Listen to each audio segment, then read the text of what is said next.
ईश विष्णुभागकं हरिं वेदवेद्यमीक्षितार्थदायकं त्रिलोचनम् पादपद्मलाञ्जनाङ्गिकोरसंभ्रमाधवं पङ्कजासनादिदेववन्दिताग्निनीरजम् शाम्भवी तटस्थमूलिकापुराधिवासिनं घोरमुग्रनारसिंहरूपिणं हरिं भजे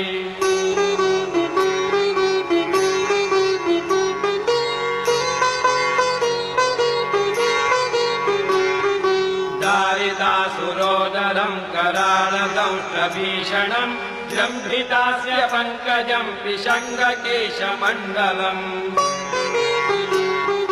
चण्डदैत्यदेहमण्डिताङ्कयुग्मकं विभुं मापतिं धृतान्द्रमालिनं सुरारिध्वंसकम्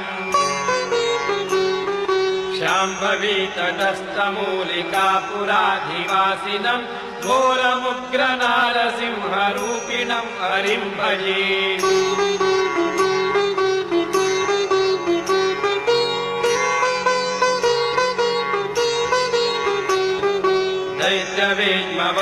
दैत्यवेद्मवज्रसम्भवं हरिं प्रभुं स्वाण्डकोशसंस्थसर्वभूतनायकं विभुम्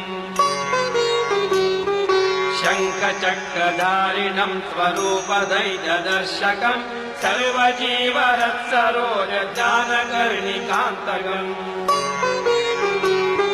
शाम्भवी तटस्थमूलिकापुराधिवासिनं घोरमुग्रनारसिंहरूपिणं हरिं भजे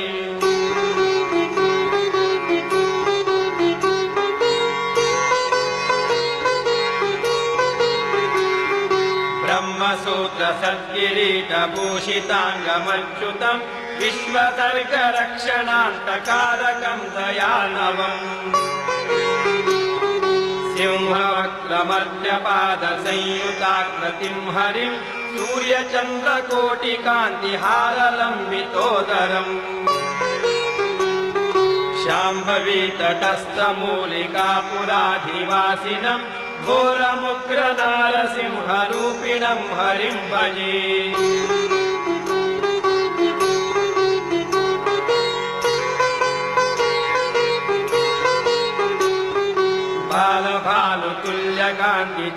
बालभानुतुल्यकान्तितैलभद्रसत्कटिं भासयन्तमिन्द्रवाहनस्तनं परात्परम्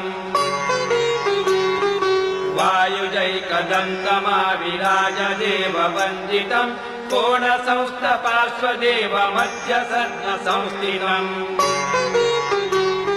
शाम्भवी तटस्थमूलिकापुराधिवासिनं घोरमुग्रनारसिंहरूपिणं हरिं भजे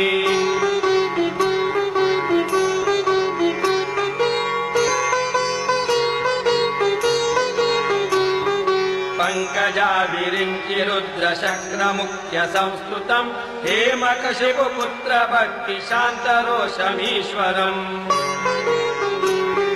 भक्तबन्धनादिनाशनैकनिष्ठितं प्रभुं कालभैरवाक्यभक्तसेवितं दिवानिशम् शाम्भवी तटस्थमूलिकापुराधिवासिनं घोरमुग्रनारसिंहरूपिणं हरिं भजे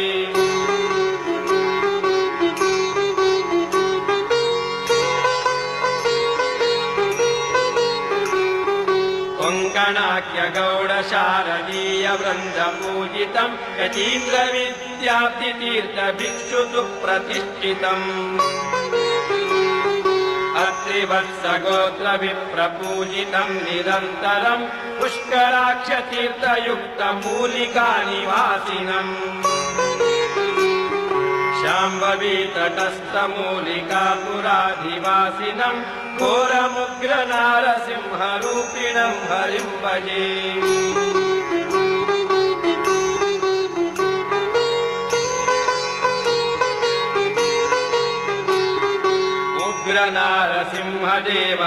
उग्रनारसिंहदेवमष्टहस्तमच्युतं दैत्यशोणिताक्तगात्रमेकपादस्थायिनम्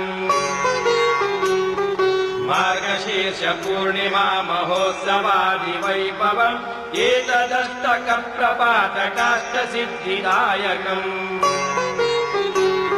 शाम्भवी तटस्थमूलिकापुरादिवासिनम् घोरमुग्रनारसिंहरूपिणम् हरिम् भजे